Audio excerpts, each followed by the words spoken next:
My name is Rebecca. I am 25 years old, and 2 hours before my dissertation was due, my laptop died completely. 3 years of research gone in an instant. The blue screen mocked me as my mother's voice echoed from downstairs. Maybe this is a sign you should finally get a real job. If you're watching this, I'd love to know where you're viewing from. Please subscribe if my story resonates with you. The journey I'm about to share changed everything. I grew up in Cedar Falls, a small manufacturing town where the factory schedule dictated everyone's rhythm. Our modest ranch house sat in a neighborhood where college degrees were rare and viewed with suspicion. My father, Robert Martinez, had worked at the same packaging plant for 30 years. His weathered hands and permanent frown reflected what he called honest work for honest pay. Education beyond high school seemed frivolous to him, a luxury for people too soft for real labor. Mom, Patricia, worked part-time at the local grocery store while managing our household according to Dad's strict expectations. She'd learned early in their marriage that disagreeing with him led to weeks of cold silence. Over time, she became his echo, reinforcing his opinions to avoid conflict. Sometimes she'd join his skepticism about my academic interests, her nervous comments serving as shields against becoming his next target. My older brother Carlos was the golden child. He'd joined Dad at the plant right after high school graduation, earning immediate praise and respect. "Now that's a real Martinez," Dad would announce proudly at family gatherings, clapping Carlos on the back. None of that classroom nonsense, just solid work. Carlos absorbed these lessons eagerly, mirroring Dad's attitudes and dismissive comments about education. Meanwhile, I discovered early that learning fascinated me. Books opened entire worlds I wanted to explore. Mathematical equations held elegant secrets I needed to unravel. Science experiments in our garage would make me lose track of time until Dad would interrupt, demanding I stop wasting materials on foolishness.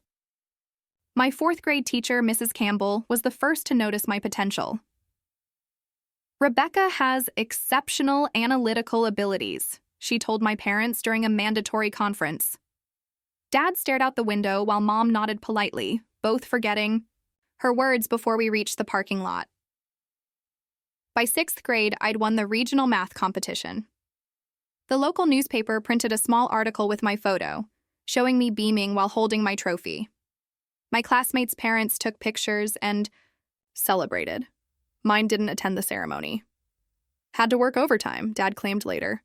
I overheard him telling Carlos it was ridiculous to celebrate, showing off with numbers any calculator could handle. In 8th grade, my science project on renewable energy sources earned state recognition.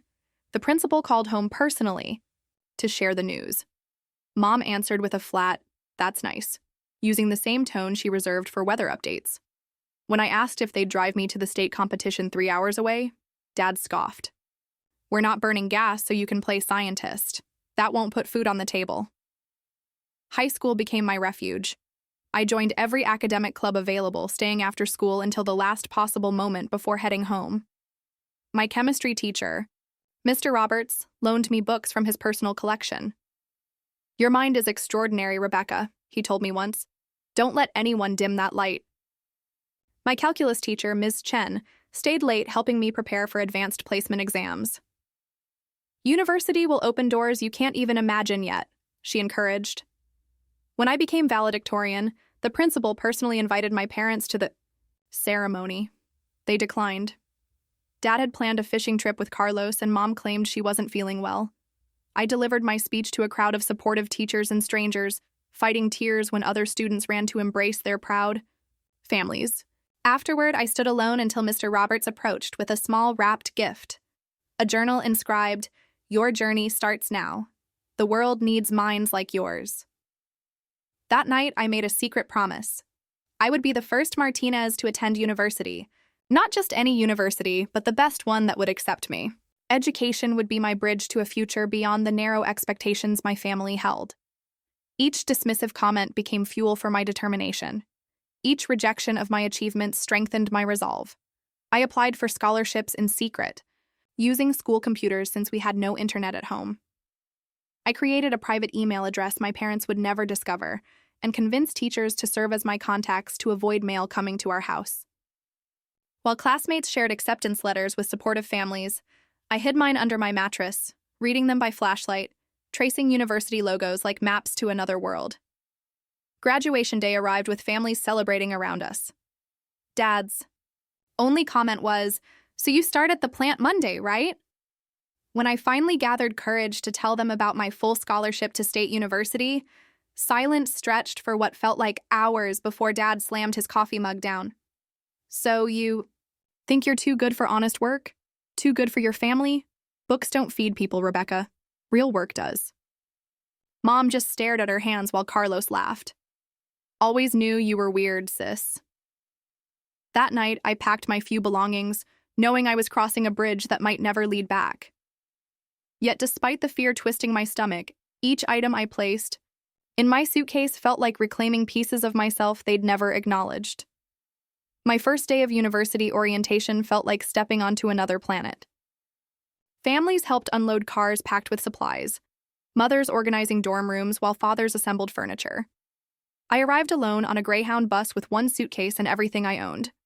My scholarship covered tuition and basic housing, but nothing else. No spending money, no laptop, no extras. "Your parents coming later?" asked my roommate Sarah while her mother arranged their shared space and her father set up the mini fridge they'd surprised her with. "They had to work," I lied, the first of many such lies over the next 4 years. The truth was too complicated, too painful to explain to people whose parents hugged them goodbye with tears and proud smiles. That first semester proved the hardest adjustment. Without a laptop, I spent countless hours in computer labs typing papers while other students worked comfortably from their rooms. Financial aid helped me find a work-study position in the library, but limited hours barely covered necessities. I found a second job waiting tables at a campus diner, working nights and weekends while maintaining the GPA required for my scholarship. 3 weeks into October, my carefully constructed budget collapsed when I developed pneumonia. The clinic visit and medications depleted my meager savings. With nowhere else to turn, I swallowed my pride and called home. Mom answered, her voice immediately guarded. "Is everything okay? Does this mean you're finally giving up this college?" "Nonsense. I'm short on money this month," I explained. "I got sick and had medical expenses. Could I possibly borrow just $150 until my next paycheck?" The silence stretched before Dad grabbed the phone. "Money problems already? Welcome to reality, college girl. Maybe now you'll understand actual responsibility." He hung up without another word. That night, I slept in the library for the first time, unable to afford both medication and my share of dorm utilities. Sarah had family visiting, so I made excuses about staying with friends to avoid embarrassment. For 10 days, I alternated between library chairs and the 24-hour student center, showering in the gym before classes. Nobody noticed, just another tired student among thousands. By Thanksgiving, most students went home for the holiday. I picked up extra shifts at the diner, earning holiday pay plus generous tips from customers who felt sorry for the poor student. Working during family time. Those funds helped me secure a tiny off-campus apartment that cost less than dorm fees. It was in a questionable neighborhood, but it was mine. Despite these hardships, I excelled academically. Professors noticed my work ethic and intellectual curiosity. Dr. Williams, my introduction to psychology professor, became my first mentor. After I submitted a paper analyzing the psychological impacts of socioeconomic barriers on academic achievement, she asked me to stay after class. "This analysis shows remarkable insight," she said. "Have you considered majoring in psychology?" That conversation opened new possibilities. Psychology offered frameworks to understand my experiences while helping others navigate similar challenges. The more I studied family systems and resilience factors, the more I recognized patterns in my own background. Knowledge became more than escape. It became healing. By sophomore year, I'd established a punishing but sustainable routine. Classes in the morning, library study sessions in the afternoon, work shifts in the evening, homework late into the night. I survived on ramen noodles, free campus event food, and occasional meals professors would buy during academic discussions. I learned which buildings had the best heating in winter and air conditioning in summer to minimize apartment utility. Bill's junior year brought a research assistant position that paid better than service jobs. Professor Harrison selected me from dozens of applicants based on academic performance. Your perspective on socioeconomic factors in educational psychology is unusually nuanced, he explained. Most students your age only have theoretical understanding. If only he knew how personally I understood these issues. Each theory I studied illuminated aspects of my family dynamics. Each research paper gave me language for experiences I'd previously only felt. By senior year, I'd found my passion, studying how family environments impact educational achievement and psychological development. The irony wasn't lost that my own family had become my greatest case study. I graduated summa cum laude with departmental honors. Several professors encouraged graduate school applications, providing glowing recommendations. When my acceptance letter arrived with a full teaching assistantship covering all expenses, I felt vindicated. I'd proven myself despite every obstacle. In a moment of hopeful weakness, I called home with the news. Mom answered, sounding older than I remembered. I got accepted to the graduate program at State, I said, trying to keep pride from my voice.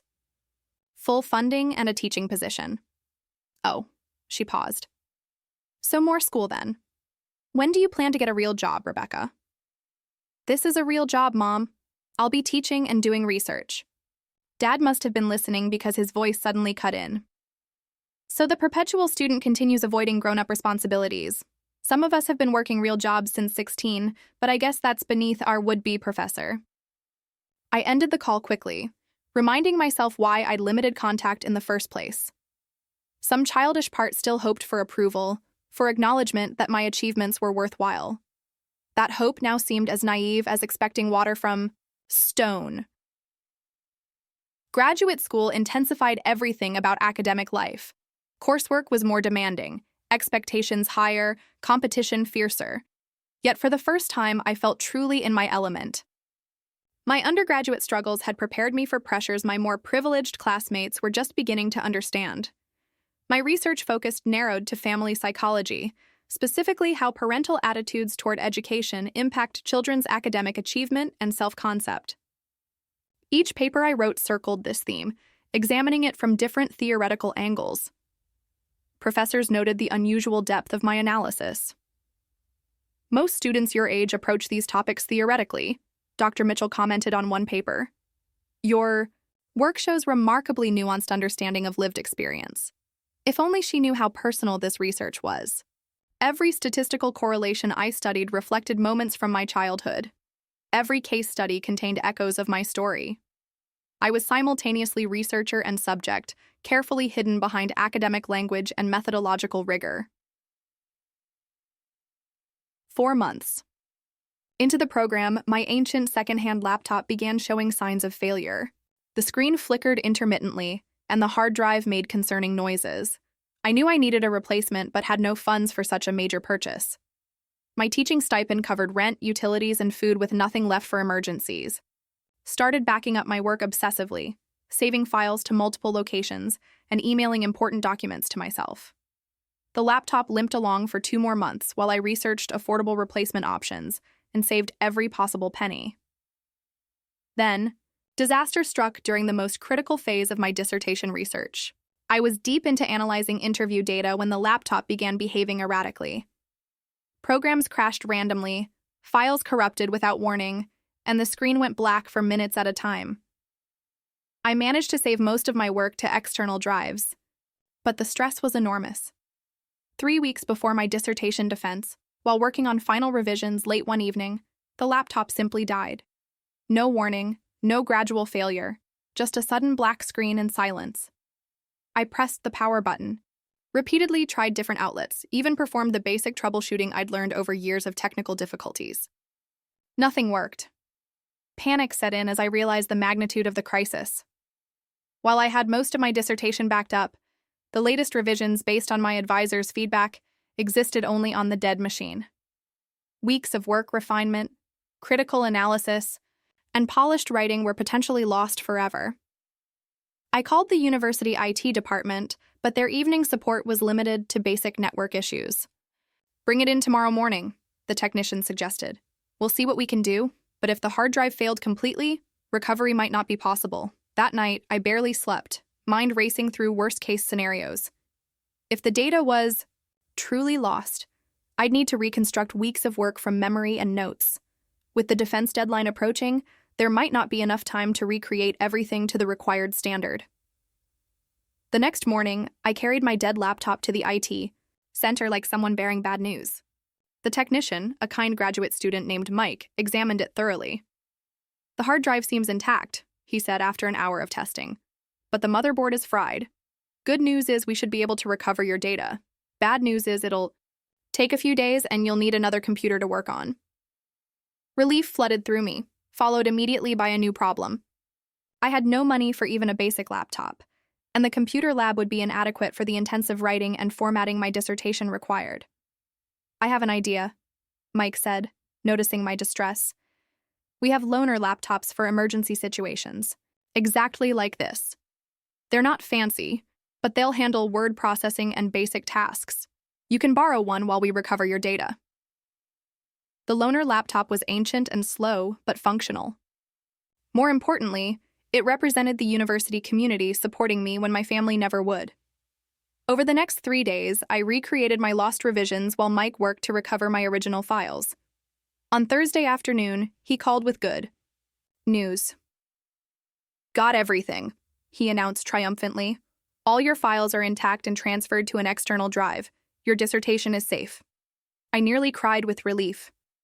The recovered work included not only my dissertation but 3 years of research notes, interviews, and analysis that represented my entire graduate career. Without that data, starting over would have been necessary. Dr. Mitchell reviewed my completed dissertation draft and provided final feedback. "This is exceptional work, Rebecca," she said during our meeting. "Your analysis of educational resilience in first-generation students is both rigorous and insightful. I predict this research will make significant contributions to the field." Her words carried extra weight because I knew she wasn't prone to excessive praise. The validation felt even sweeter, knowing I'd overcome not only technical disasters, but years of family dismissal to reach this point. The day of my dissertation defense arrived with perfect spring weather. I stood before my committee with confidence, born of surviving challenges and persevering anyway. The questions were thorough, but fair. My responses clear and well-reasoned. After an hour of examination, the committee asked me to step outside while they deliberated. 10 minutes later, Dr. Mitchell emerged with a smile. "Congratulations, Dr. Martinez," she said, extending her hand. "Unanimous pass with distinction." Those words echoed in my mind as I walked across campus afterward. Dr. Martinez. After everything, the family opposition, financial struggles, technical disasters, I had not just succeeded, but excelled. A week later, I received an unexpected call from Dr. Mitchell. "The department has an opening for a postdoctoral research position," she explained. "It comes with a decent salary and the opportunity to continue your research on educational resilience. Would you be interested?" The position would allow me to remain in the academic environment where I'd found support and purpose while establishing true independence. I accepted immediately. As I settled into my new role, I began incorporating my experiences into mentorship programs for first-generation graduate students. Without sharing specific traumas, I could connect with students facing similar obstacles: family disapproval, lack of support, financial hardships, and technical challenges. Family resistance to your education often reflects their own limitations rather than yours, I'd tell these students. Your pursuit of knowledge challenges their worldview and sometimes highlights opportunities they never had. Don't take their skepticism personally. Use it as motivation to prove them wrong through your success. This framework helped many students depersonalize opposition they faced, seeing it as systemic rather than personal failure. The ability to transform painful experiences into support for others became an unexpected gift of my journey. 1 year after completing my doctorate, I received an invitation to present research at a national conference on educational equity. Standing before hundreds of educators and researchers, I felt profound vindication. The path my family had dismissed had led to professional recognition, meaningful work, and a community valuing precisely what they'd rejected. Educational resilience isn't just about academic persistence despite socioeconomic barriers, I explained during my presentation. It's also about maintaining self-belief when people who should support you become obstacles instead. For many first-generation students, the greatest achievement isn't the degree itself, but the psychological strength required to pursue it despite active discouragement from those whose approval they most desire. The enthusiastic response was gratifying, but real reward came during networking when student after student shared how my framework had helped them understand their own family dynamics. I'd transformed personal struggles into professional insights, benefiting others. As for my family, the distance I maintained proved healthiest. Occasional updates from Carlos indicated they remained unchanged, still viewing my achievements with skepticism and portraying themselves as abandoned by an ungrateful daughter. Their inability to acknowledge my success only confirmed the wisdom of staying apart. The greatest insight came gradually through professional study and personal reflection. Their treatment of me had never truly been about me at all. My father's dismissiveness, my mother's enabling, my brother's initial mockery, all stemmed from their own limitations, fears, and unfulfilled potential. Understanding this didn't excuse their behavior, but liberated me from wondering what I could have done differently to earn their approval. Nothing. The answer was nothing. Their disapproval was never about my choices or achievements, but about what those achievements reflected regarding their own lives. My success became a mirror they couldn't bear looking into, so they tried dismissing it instead. In breaking away, I found freedom to define family on my own terms. Colleagues who supported me through crises, students who shared similar journeys, mentors who recognized potential when my parents couldn't. These people became my chosen family, connected not by blood but by mutual respect, shared values, and genuine care for each other's well-being. 3 years after that laptop died, I stood in my new office hanging my framed doctorate on the wall. The technical crisis that had nearly derailed everything had become just another obstacle overcome through determination and community support. My phone chimed with a message from the department head. Curriculum Committee approved your proposed course on family dynamics and educational resilience for next semester. Congratulations, Professor Martinez. I smiled at the title, Professor Martinez. The future my father had claimed was impossible was now undeniably mine, not despite his skepticism, but because of how it had strengthened my resolve. Every obstacle they'd placed had ultimately deepened my determination. The most profound lesson wasn't about family dynamics or academic resilience, though these were significant. The deeper truth concerned human capacity to transform challenges into purpose, to alchemize rejection into self-actualization. We can't control the families we're born into, but we can choose who we become and the families we create for ourselves. Have you ever had to overcome opposition from people who should have supported you? How did you find strength to pursue dreams, despite discouragement? I'd love to hear your stories in the comments below. If this resonated with you, please like, subscribe, and share with someone who might need to hear that their worth isn't determined by those who fail to see it. Thank you for listening to my journey. Remember that sometimes the greatest gift skeptical people give us is showing exactly what we don't want to become.